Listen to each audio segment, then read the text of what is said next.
जो फर्स्ट हमारी वीडियो थी related to character of a happy life, जो हमारी पोएम है, इससे रिलेटेड जो हमारी एक पहली वीडियो आई थी उसमें मैंने आपको फर्स्ट 3 स्टेंजा का अध्ययन कराया था।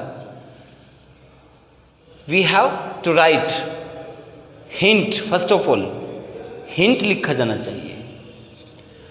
हिंट जहाँ से स्टार्ट होता है हमारा स्टेंजा, वहाँ से स्टार्ट करके जहाँ तक हमें एक्सप्लेनेशन करना है, एक्सप्लेन करना है, वहाँ तक का हमें हिंट देना है। जैसे मैंने फर्स्ट स्टेंजा को लिया है और उसमें मैंने स्टार्टिंग के जो वर्ड यूज़ हुए हैं, हाउ हैप्पी इज़ ही से स्टार्ट करके टॉट तक ये ख़त्म हो रहा है, तो मैंने यहाँ तक का लिखा है। इसी प्रकार से आपको किसी भी एक्सप्लेन को अगर करना है तो फर्स्ट ऑफ ऑल आपको हिंट लिखना ज़रूरी है। After then we will write reference, संदर्भ लिखेंगे, हिंदी में बोले जैसे रेफरेंस। रेफरेंस किस प्रकार से लिखा जाता है वो ही आपको समझना है। According we shall write these beautiful lines, यदि हमारा पोइट्री से रिलेटेड है तो these beautiful lines have been taken और selected. We can choose the words, किस प्रकार का, टेकन और selected. These beautiful lines have been taken from the poem, poem का नाम लिखना है character of a happy life. Composed by, poem जो है वो कंपोज हो रही है, composed by sir Henry वोटन। Compose की गई है पोएम को, किया गया है सर हेनरी वोटन के द्वारा। तो इस प्रकार से हमारा रेफरेंस समाप्त हो जाता है। रेफरेंस में हमारा ये हो गया जिसमें हमें character of a happy life poem का नाम लिखना है एंड द पोएट जिसने इसको कंपोज किया है। ये मस्ट हैं दोनों। नंबर 3 जो थिंग आती है कंटेक्स्ट, प्रसंग, अर्थात उसका विषय क्या चल रहा है एट दैट टाइम, जिस समय पर ये पोएम लिखी गई, ये लाइनें लिखी गई, उससे पूर्व का या उससे पोएम में क्या विशेष वर्णित है वो हमारा कंटेक्स्ट हो जाता है। Here in this poem, character of happy life की बात करते हैं। Here in this poem the poet expresses the quality of a happy man. इस पोएम में जो पोएट है वो व्यक्त करते हैं, एक हैप्पी मैन की क्वालिटीज को व्यक्त कर रहे हैं। Noble ideas, truth, carefree life are some of them. उनमें से जो कुछ हैं क्वालिटीज वो ये हैं, नोबल आइडियाज है, ट्रुथ है, केयरफ्री लाइफ है और some of them are some of them, sorry.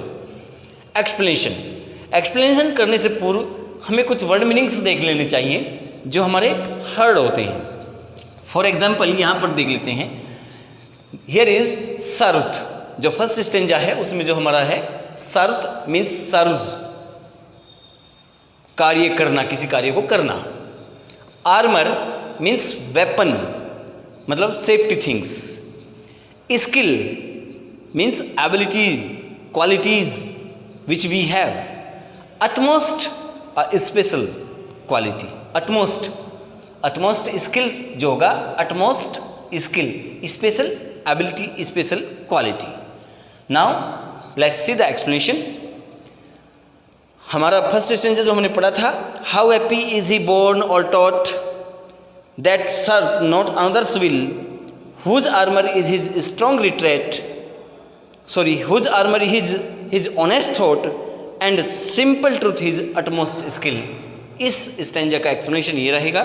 This is the opening stanza, first stanza है चूंकि ये, इसलिए हमने लिखा है this is the opening stanza of the poem. In these lines the poet says, इन लाइनों में पोएट कहते हैं that a happy man always works according his will, कि जो एक हैप्पी मैन होता है वो हमेशा अपनी विल के अनुसार कार्य करता है। जैसे हमारी दूसरी लाइन है that serve not another's will, जो दूसरों की इच्छा के अधीन होकर के कार्य नहीं करता है, अर्थात जो अपनी विल के अनुसार कार्य करता है।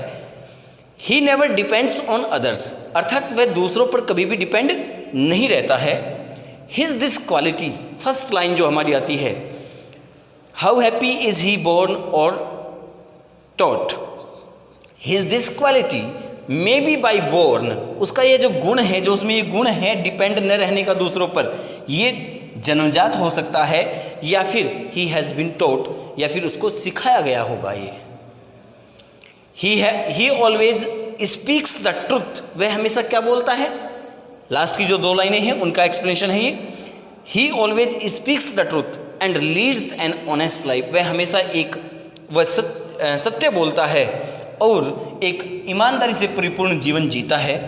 हिज ऑनेस्ट थॉट, उसके जो ईमानदारी के विचार हैं, आर लाइक दैट वेपन, उस हथियार की भांति है, उस सुरक्षा की वस्तु की भांति है, दैट सेव्स ए सोल्जर, जो एक सिपाही की सुरक्षा करती हैं इन ए बैटल फील्ड, उस वेपन की भांति है उसके सुरक्षा के विचार, जो जिस प्रकार से एक बैटल फील्ड में वेपन जो होता है वो सोल्जर की रक्षा करता है, इसी प्रकार से एक जो आदमी होता है उसके जो ईमानदारी के जो विचार होते हैं वो उसके सुरक्षा कवच होते हैं, उसके रक्षक होते हैं, उसके हथियार होते हैं।